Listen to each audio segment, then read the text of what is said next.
3, 2, 1. Really good start. Okay. Hello guys, and welcome back to Unpack Productions.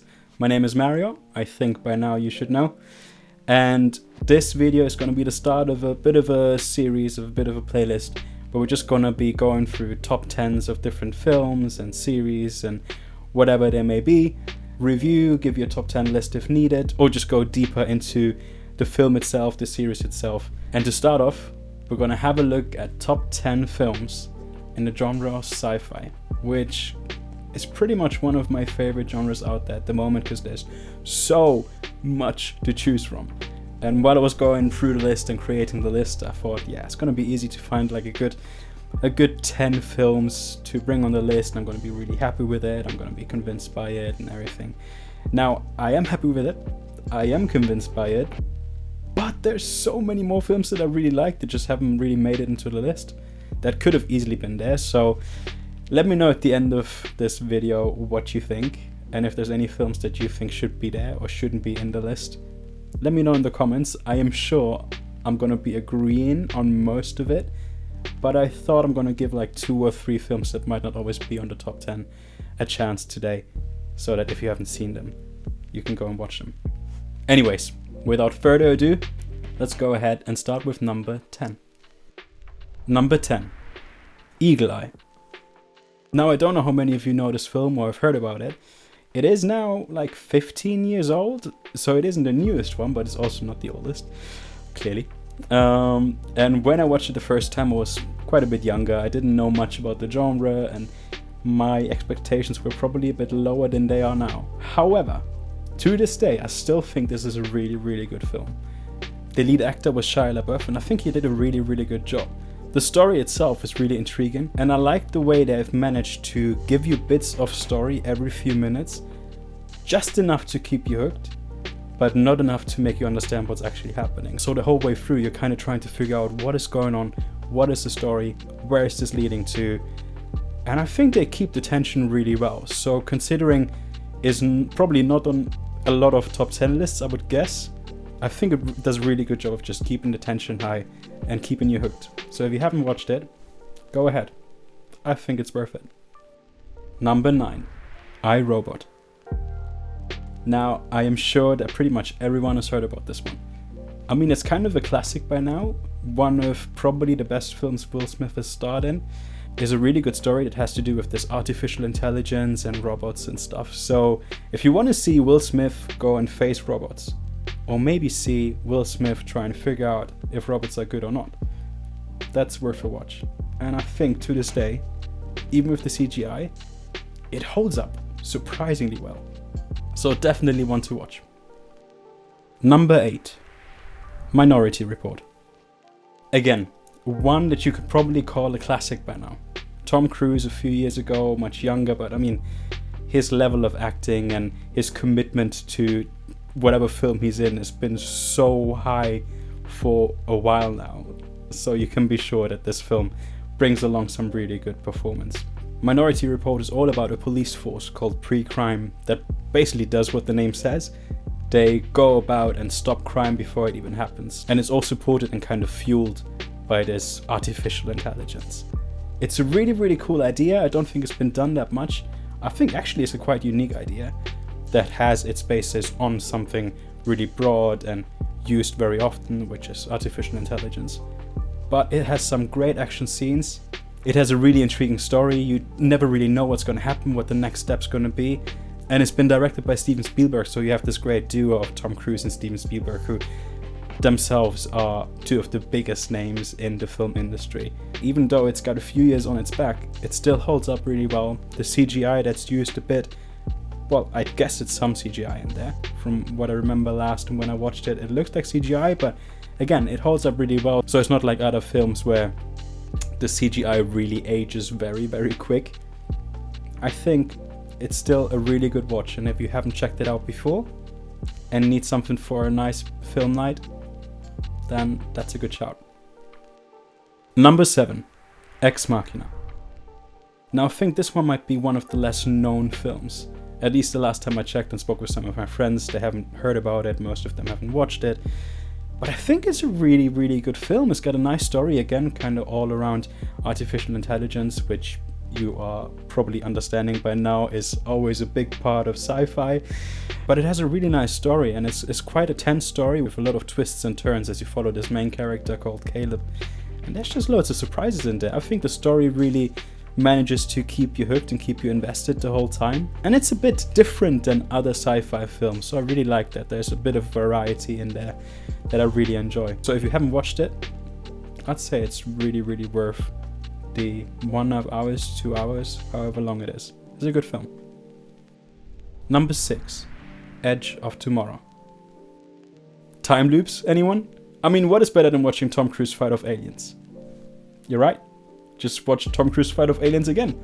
It's a really good film. It's filled with a lot of action and great action scenes. I mean, obviously you have Tom Cruise in the lead role, so there's gonna be some really good action in there. He's accompanied by a fantastic actress in Emily Blunt. It's all about a time loop, but I'm not gonna give away much more because if you haven't seen it, I want you to be surprised. It's got a few twists in there.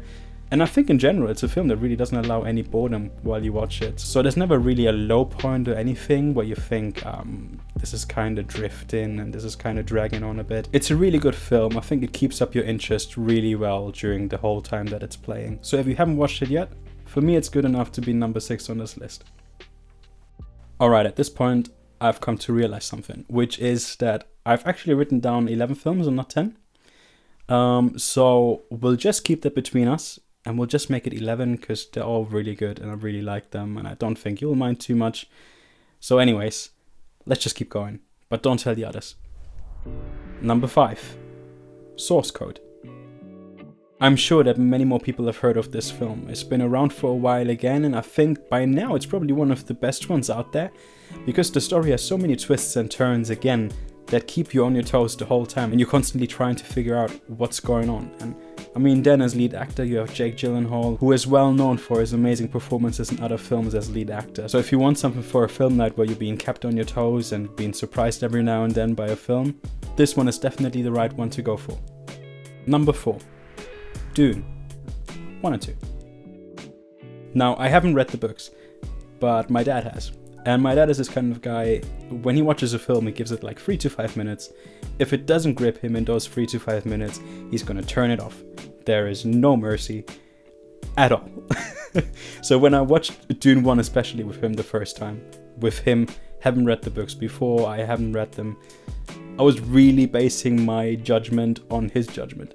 Because I knew that if he turns it off after 5 minutes, then it just doesn't do the book justice. And we know there's a lot of films that are based on books, and unfortunately quite a few fall short, at least in the sequel or something. So we watched Dune 1, he loved it. We just recently watched Dune 2, he loved it again, so I am definitely convinced now I can put this on here because even without his judgment I was already thinking, oh, they're quite good. But I wanted to wait out for his judgment just to make sure that I'm kind of on the right track there. So Dune 1 and Dune 2, fantastic films. I'm a sucker for good scenery and cinematography, and Dune 1 and 2 are definitely up there. And then if you combine this all with one of my personal heroes, Hans Zimmer and his music, I mean, easy. It's an easy one. I'm sorry. There's so many moments where the beautiful scenery, cinematography, the shots that they're using, the actors' performance, and the beautiful music created by Hans Zimmer really transport you into that film set and into that desert. So if you want to be just taken away onto a journey while watching a film, Dune 1 and 2 are definitely good choices to go for. Number 3. Arrival. Now this film I've just recently watched again, and although I know the story, I know exactly what's going to happen, I remember it quite well, it is still such a good watch and I enjoyed every minute of it. Again, it's one of those films where, as in the last one, the scenery and the cinematography has such a big impact on your viewing experience. I mean, I don't know if you've watched it, so maybe spoiler alert here, but I mean, when they enter that spaceship and see those alien creatures for the first time, it really pulls you in and you feel like you're getting to know them the first time as well, which obviously you are because you're watching the film and you don't know anything about them before unless you've read something, but it really makes you feel like you're there. Just the way that it's recorded, accompanied by some really good performances. I think this film is easily one of the best sci-fi films out there at the moment. And if you like time bending, spoiler alert, go for it. Number 2, A Quiet Place. I'm sure that as Jim stared at Pam for years and years, there might have been some sleepless nights because nothing was happening. And I kinda just imagined that during those sleepless nights, Jim Halpert came up with A Quiet Place. All jokes aside, John Krasinski, he knocked it out the park. I did not expect it.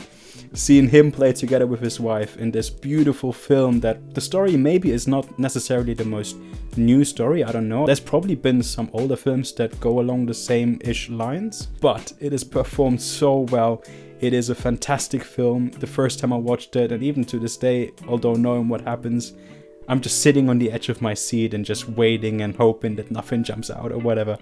It's a great film. That how they play with the silence is so beautiful, that the silence really fills the room the same way that a beautiful musical piece would fill the room. John and Emily, alongside the younger co-stars who have done such an amazing job, really carry this film along. It has a great story already, but them just filling it and holding up the tension that it's supposed to hold up. It's fantastic. It's a brilliant film, and personally I'm really excited to see what John Krasinski comes up with next. Obviously there's part 2, which has been brilliant, part 3, which has just recently come out in cinema. I haven't watched yet, but I'm gonna go watch as soon as I can. Yeah, John Krasinski just seems to be a really fantastic film producer, so let's go John. I can't wait to see more. Number 1.5, Inception. Now obviously I couldn't do a top 10 sci-fi film list without putting Inception in there, and clearly it's gonna be somewhere right at the top. It is a brilliant film by one of my favorite filmmakers of all time, Christopher Nolan. Every film it does just grips you straight away and leaves so many questions, so as you watch it, you're trying to find the answers to the questions you have, and then once you've finished the film, there's still so many questions left that you're like, I need to watch it again. Inception is one of those. I mean, to this day, there's so many fan theories where we're still trying to figure out some stuff and trying to understand if maybe the way we understood it and watched it wasn't the right way, and there's so many different ways to look at it. So it's brilliant. It's brilliant. And every time I think about the film, I have to think about the scene in the hallway.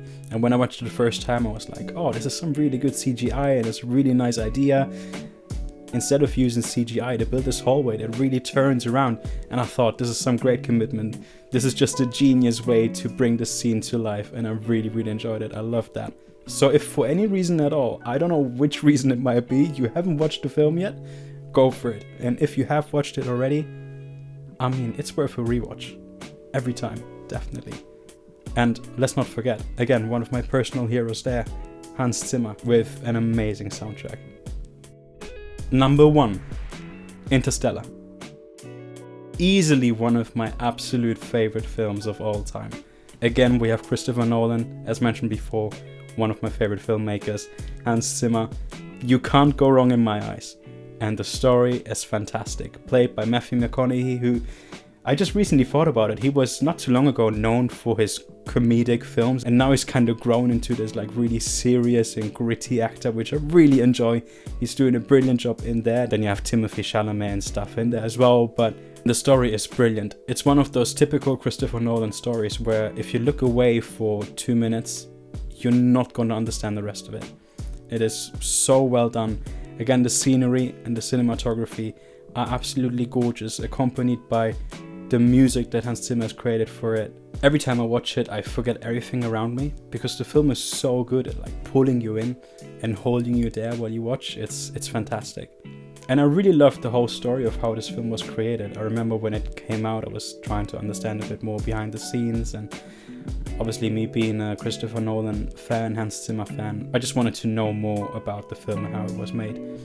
And the story behind it and the creation of the film is just so unique. I really love it. So basically, if you haven't heard about it, what happened was that Christopher Nolan had this idea of a film, and he wrote it down like a log line, like a short idea of what it's gonna be and what he has in his mind. And he gave it to Hans Zimmer and he said, look, create a soundtrack for that, create music for it. And Hans Zimmer was like, cool, yeah, let's go for it, let's do it. He probably hasn't responded like that, but he did. And he created some amazing music, passed it on to Christopher Nolan. Christopher Nolan loved it and created the rest of the film around the music that was created by Hans Zimmer. And I think you can really tell the music, the scenery, the cinematography, the dialogues and everything just work so well together and like fit really well together. And I love that. I love that about the film, and I never get tired of it. So if for whatever reason you haven't watched it, go on and watch it. And if you've watched it, same thing with Inception.